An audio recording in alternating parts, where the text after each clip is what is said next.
মানুষ বলে আমার মূলধন নেই, আমার পকেটে টাকা নেই, আমি কীভাবে ব্যবসা করব। চলুন আজকে একটি সহজ টিপ দিয়ে দিচ্ছি।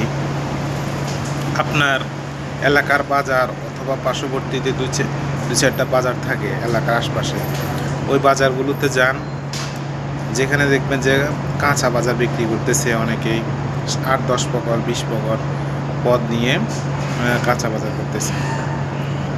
তার সাথে একটা ডিল করুন, তার থেকে আপনি দুইটি সামান নিতে পারেন, দুইটি পণ্য নিতে পারেন।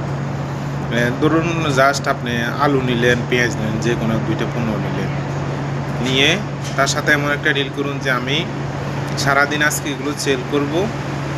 যাওয়ার সময় আপনার সাথে হিসাব এমন হবে যে আপনি যা যা কিনে নিয়েছেন তার থেকে 2 টাকা করে আমার থেকে পয়সা নেবেন, আর বাকি আমি যত করে বিক্রি করতে পারে বাকিটা আমার। আপনি একদিন এভাবে ট্রাই করে দেখুন, আপনি মিনিমাম 300-400 টাকা ইনকাম করতে পারবেন। যদি ব্যবসা করার আসলে সত্যি খেয়াল থাকে তাহলে এই পদ্ধতিটি একবার অ্যাপ্লাই করে দেখুন।